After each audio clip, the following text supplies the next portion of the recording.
Hola, mi nombre es Carlos Molina Sandoval y voy a hablar de la desestimación de la personalidad jurídica societaria. Es un tema muy importante, no solo de la práctica cotidiana en materia de asesoramiento societario, en donde la conducta de los socios puede generar algunas consecuencias jurídicas, sino fundamentalmente en la teoría general de la personalidad jurídica.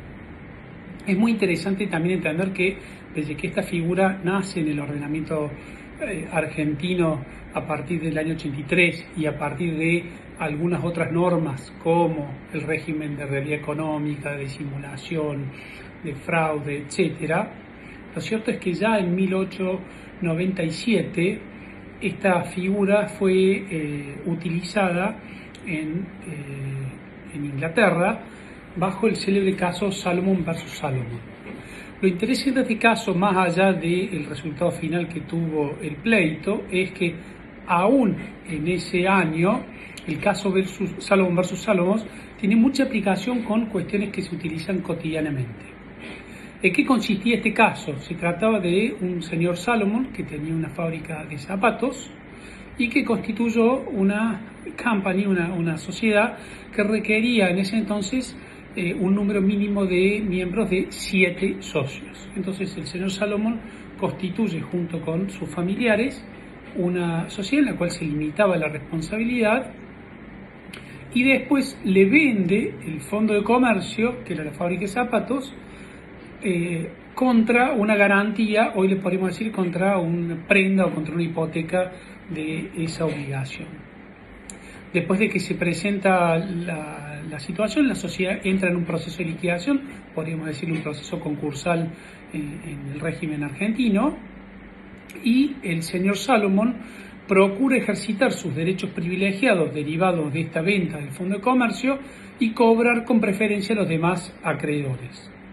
En esta discusión entre el socio que la constituyó, controlante a los efectos de cobrar el crédito que tenía por la venta del fondo de comercio, y otros acreedores quirografarios en esta disputa. Y lo interesante del caso es que se discutió justamente el corrimiento del velo societario, también llamado lifting o piercing de corporate veil o regarding de corporate veil, y en lugar de aceptar la posibilidad de corrimiento del velo societario, la Cámara de los Lores, que vendría a ser una Corte Suprema argentina, termina fallando a favor de la personalidad y ratificando esa posibilidad de personalidad. Entonces vemos que en un pleito se discutió en sede liquidativa la desestimación de la personalidad societaria, el corrimiento del velo societario, en donde se había permitido, digamos, una posibilidad y se ratificó en este caso la personalidad.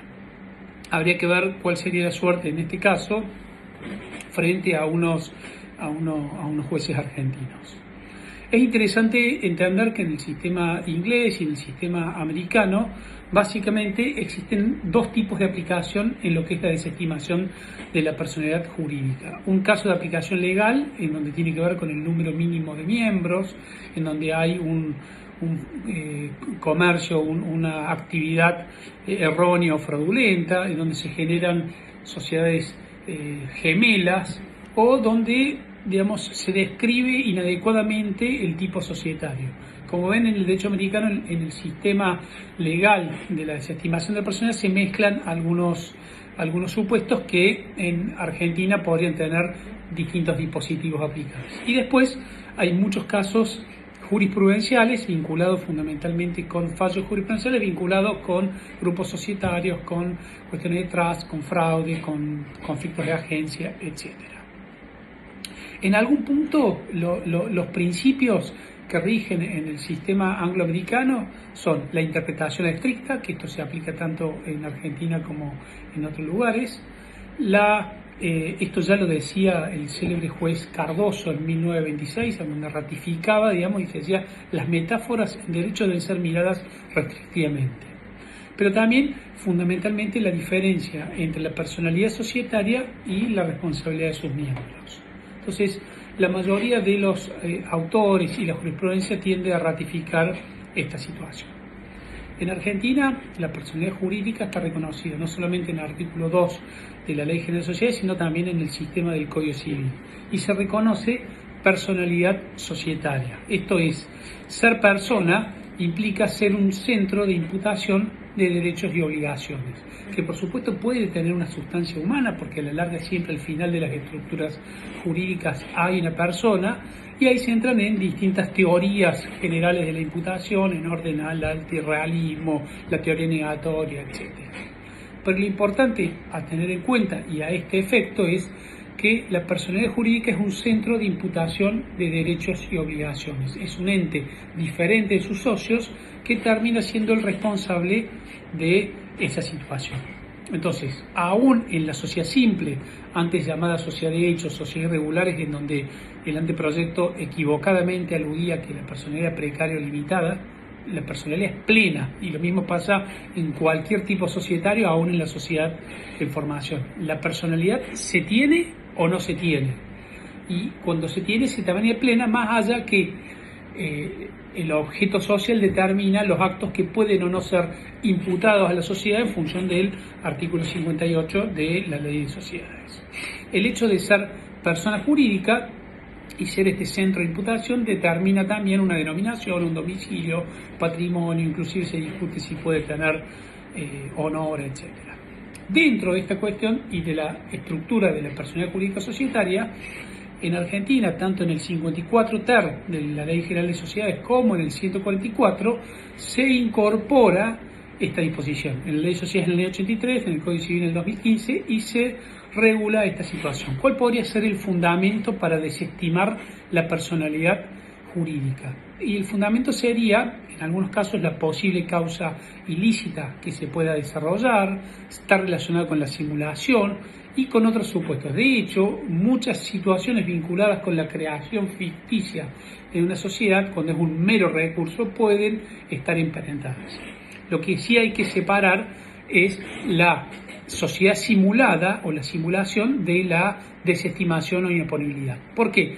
Porque en la simulación se determina la nulidad de la sociedad y acá simplemente se corre el velo societario y se determina solamente la inoponibilidad de la persona jurídica a los efectos determinados. Obviamente que en el esquema del artículo 54 es una posibilidad de imputación aditiva. ¿Qué significa? Que cuando la sociedad se utiliza como un mero recurso o como un recurso para realizar alguna actividad desviada, afectar intereses de terceros, etcétera, se podrán imputar las consecuencias de esta sociedad a los socios o a aquellos controlantes que han permitido la realización de esta conducta.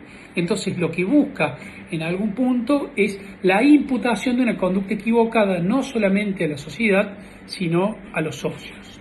Pongo un ejemplo para poder aclarar esta situación. Imagínense que una sociedad, un socio pactó con otro socio una cláusula de no competencia en donde se comprometen a no desarrollar determinada actividad en determinada zona geográfica y por determinado tiempo. Bueno, si eso se pactó, esta persona podría crear una persona jurídica a los efectos de generar un ente diferenciado de imputación de derechos y obligaciones para realizar la actividad prohibida. En este caso, la persona que tiene el derecho a que la otra parte no compita podría iniciar una desestimación de la personalidad aduciendo que este socio utilizó la personalidad para burlar una norma contractual y le permite imputar a esta sociedad y eventualmente el socio, fundamentalmente, las consecuencias que se pueden generar. Como dijimos, es una desestimación, una imponibilidad de la personalidad jurídica, en donde se perfora la persona jurídica y se va a los socios, a los controlantes o a aquellas personas que pudieron realizar esto. Pero no es una inoponibilidad del tipo societario, más allá que los tipos más interesantes para poder aplicar la teoría son la sociedad anónima, la SAS y la sociedad de responsabilidad limitada, porque esas sí limitan la responsabilidad de los socios, a diferencia de una sociedad simple en donde la responsabilidad por regla será mancomunada. Entonces, teniendo en cuenta que el verdadero alcance es la imputabilidad de estas acciones al socio, también hay que tener claro que no se declara la nulidad de la sociedad, ni siquiera la quiebra, más allá que en el marco concursal se puede utilizar la figura para poder hacer responsables. Ahora bien, además de la desestimación de la personalidad, se puede lograr la responsabilidad. Entonces la ley provee a los perjudicados, a los damnificados, terceros, accionistas minoritarios que puedan reclamar a través de esta figura no solamente la posibilidad de imputar esas responsabilidades, sino además de hacerlos responsables. Teniendo en cuenta esto, hay algunas preguntas que se plantean a nivel práctico a los efectos de poder entender cómo se aplica la figura. La primera es si la conducta que justifica la desestimación de la persona tiene que ser necesariamente ilícita. Y está claro que, a pesar de que la ley no dice nada respecto de la antijuricidad y una aplicación dogmática de esta situación impondría que no es necesario la antijuricidad, serían muy pocos los casos en donde se puede dar una actuación desviada de la sociedad en donde no haya una antijuricidad, por una violación de un contrato, por violaciones de normas de orden público, etc. Con lo cual, si bien desde el punto de vista teórico podría entenderse que puede no haber antijuricidad, está claro que desde lo práctico, digamos, siempre la va a haber. Ni hablar si lo que debe hacerse es responsabilizar, porque saben que los factores de la responsabilidad son 4, entre ellos la antijuricidad en un sentido material. El Código Civil actual establece la antijuricidad como el daño injustamente causado, el daño injusto, y amplía los criterios por sobre la antijuricidad formal, esto es la violación de una norma puntual. Para que se aplique la desestimación tiene que haber un acto desviado, uno o varios actos. En realidad puede ser una conducta. Lo importante no es si es uno o varios actos, sino fundamentalmente la entidad de esos actos. Que estos actos que se hayan realizado, generado o devengado a esos efectos tengan un impacto suficiente para generar esta conducta. Entonces lo importante es estos actos y que tengan una vinculación necesaria con, digamos, las finalidades extrasocietarias, que sean un recurso para encubrir, violaciones a la ley, al orden público, a la buena fe, o para frustrar derechos de terceros. Entonces, lo que justifica la aplicación de la desestimación es cuando se utiliza la sociedad, aunque no sea de manera exclusiva. Yo puedo tener una sociedad que esté dedicada a fabricar algún producto, pero que en paralelo también produce esta afectación de derechos. Entonces, como no es una nulidad de sociedad, sino que es una desestimación o una inoponibilidad a estos efectos, lo único que se va a lograr es que se declare la responsabilidad respecto de esto, pero la sociedad no tiene que ser liquidada y puede continuar su actividad normalmente. Ahora bien, la persona que resulta afectada por esta finalidad extrasocietaria, en donde con la sociedad se encubre esta finalidad, en realidad dice encubrir, aunque si no se encubre y se realiza, así no sea de manera oculta, igualmente procede la desestimación, aunque todo el mundo se dé cuenta que se está utilizando este vehículo societario a esos efectos. Y cuando a través de esta sociedad se viola la ley, el orden público y la buena fe, digamos, se pueden aplicar esta cuestión. Obviamente que el concepto normativo de la ley es muy amplio y muchas veces la violación de la ley puede ser una ordenanza municipal menor en una habilitación de un negocio, y la idea tiene que ver con un verdadero damnificado. Entonces la idea que se tienen que dar estas situaciones, tiene que haber una persona que tenga un interés para poder accionar, para poder cuestionar judicialmente esta situación, y esto se imputa a, la ley dice, socios o controlantes.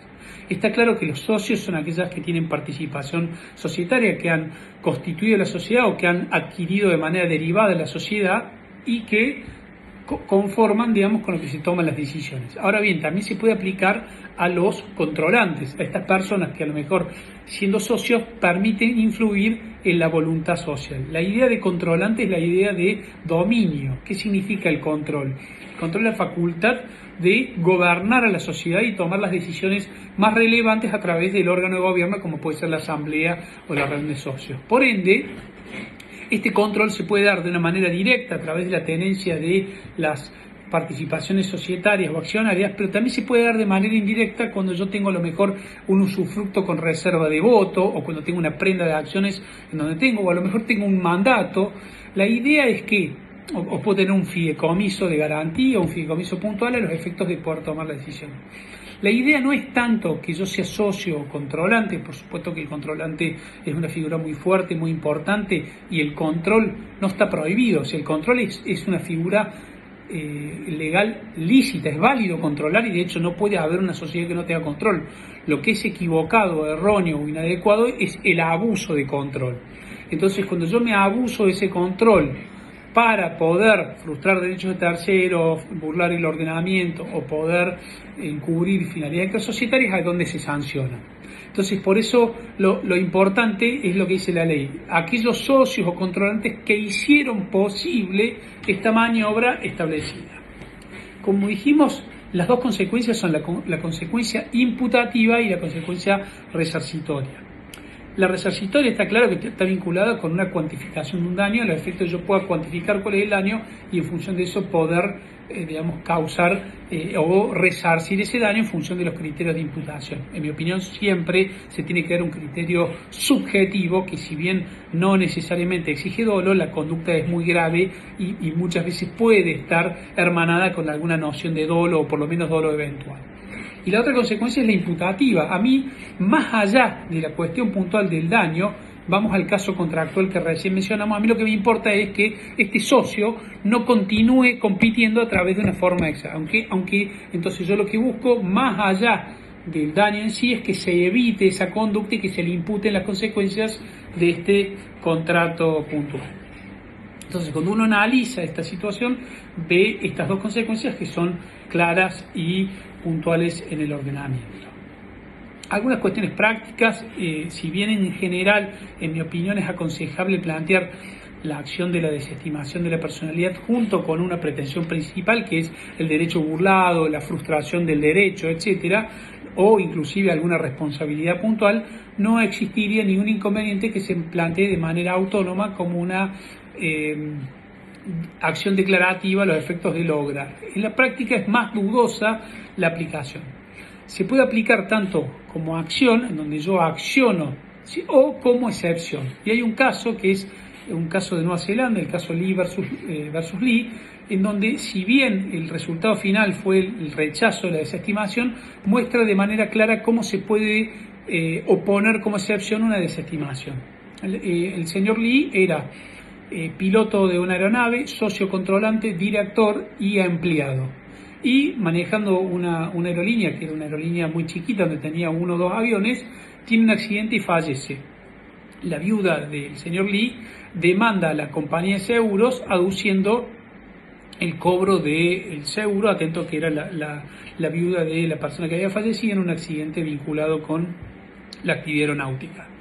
La compañía de seguros opone una excepción de desestimación de la personalidad, aduciendo que no había diferencia entre el señor Lee y Lee Corporation, y a esos efectos le dice que no corresponde esa indemnización.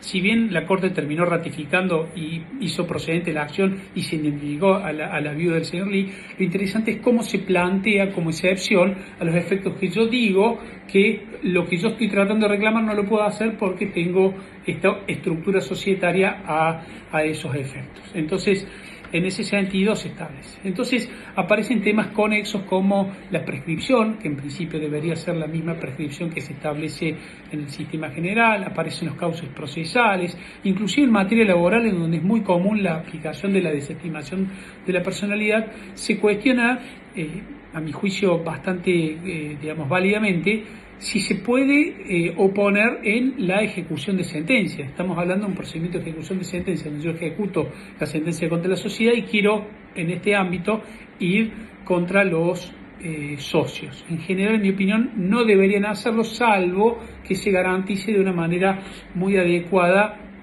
la garantía o la cuestión.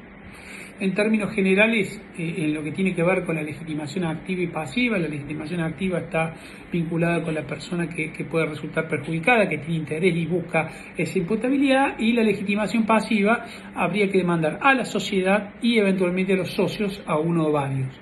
En mi opinión sería un litis consorcio pasivo facultativo, y en donde, por supuesto, esta sentencia termina siendo una sentencia declarativa, no constitutiva, en donde se declara, lo que pueda ser solicitado de manera total o parcial respecto de ese acreedor y esa situación. En fin, la idea de esta charla es tratar de hacer una especie de resumen o de sumario muy breve a los efectos de poder tener una visión global de la desestimación de la personalidad. Muchas gracias.